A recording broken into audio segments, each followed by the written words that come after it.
Morning Woodhounds, Craig here. Welcome back to the channel. We're at woodyard number 2 today, aka my parents' property. It's a few miles from my house if you didn't know.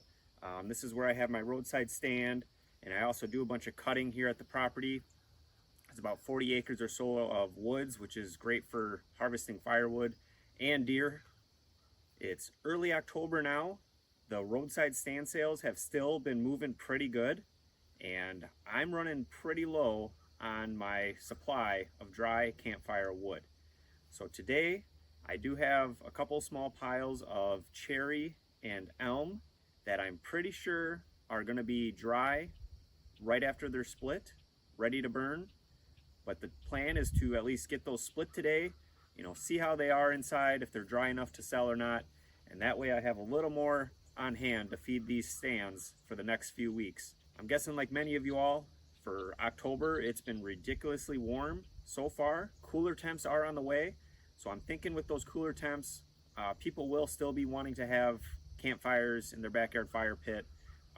But overall, the roadside stand season is winding down. I think we got just this one final push to make sure we have enough wood to last the rest of the year. So we're gonna head back into the woodyard and get the splitter set up, and we'll get to it. I'll show you some of the views from on top of the ridge here. As you can see, a lot of farmland, a lot of ridges and valleys, some very beautiful scenery. So here's the cherry. I believe this was cut around end of May or early June. I did a video on that, hopefully you caught it. And again, it should be pretty dry, but we'll see once we split into it. It was a dead standing cherry tree. We'll do that first, and then we'll be swinging the splitter down here, and that's the elm that I want to split, but I'll show you that once we get to it.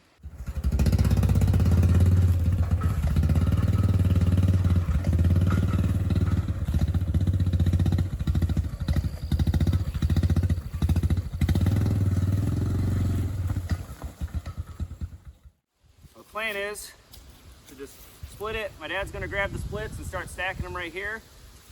There's not a lot, and with the two of us, it should go pretty quick. So here we go.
I was a little naughty. Oh, behave. Or naughty at times, I should say.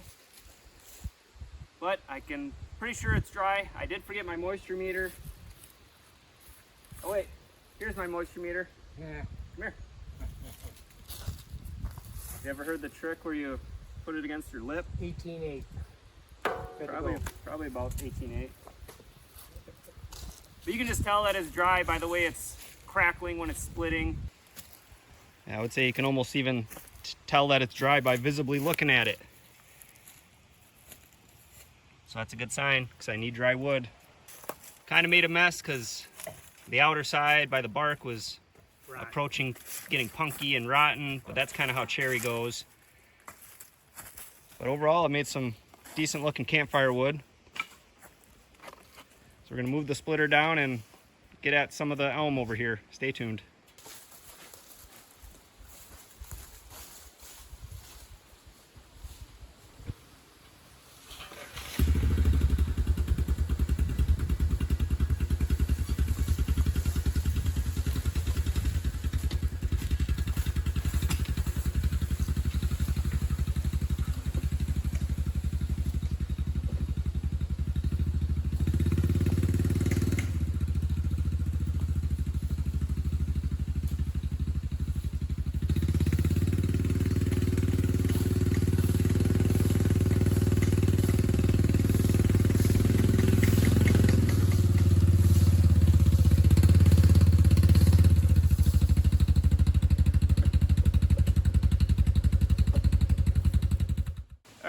The splitter over here by the elm. I was initially just gonna split it and let it sit over here, but I think I'm gonna either put it by the dry cherry that we just split or up by some dry ash. That way all the dry wood's together and it's not just kind of sitting on an island all over here by itself. So plan is to split in the trailer and move it about 10, 15, 20 feet that way. Here we go.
Well, the trailer filled up faster than I thought it was gonna. And I didn't realize there was some, yeah, right? I think there was more. Was this all from the same tree? I thought so. I brought that off on top of the hill there, where the bulk of it is. Yeah. But, yeah.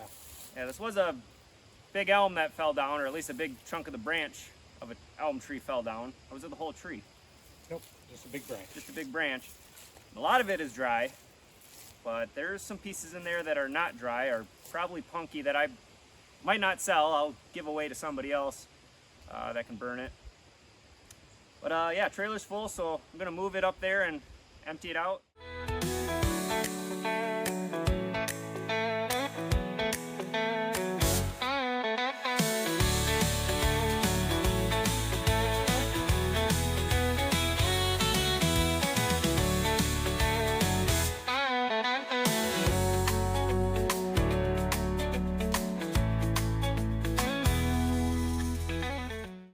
Threw a bunch of the dry stuff right there. Stuff that's not quite dry or borderline, just set it right there for now. I'll probably stack it somewhere else later. There's the trash from that elm splitting session. There you go. That elm split pretty decent. You know, if you've split elm before, you know it can sometimes be a bear to split, real stringy. But when it's dry like this, it actually split pretty nice.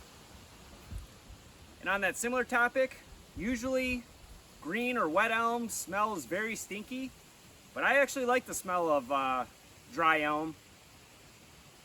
I think part of the reason I like the smell so much is it reminds me of my childhood. I feel like we burned a lot of elm growing up in our indoor wood furnace. And also, my first year of having a roadside stand, 5-6 years ago, I relied heavily on finding dead standing elm to cut, split, and sell at the roadside stand because it was dry right away. And it's a decent hardwood. It's not the best, but it's pretty nice, and I wouldn't hesitate to burn this in my campfire pit or even in my wood stove. And the stuff today definitely is dry. I'll let you hear what it sounds like. Guess what? I got a fever, and the only prescription is more cowbell. I think that sounds awesome. Not too often you can get ready to burn wood, but that does happen occasionally, and that's what we have here today. Along with all that cherry, that is also ready to burn, so that's pretty awesome. The Wolfe Ridge 17RS did awesome. Thanks for my dad to help stack and help me move the wood around. Makes it real quick work when you have two people. I'll show you the final piles, but that's going to wrap up this video. Appreciate everybody watching. Have a good one. Bye.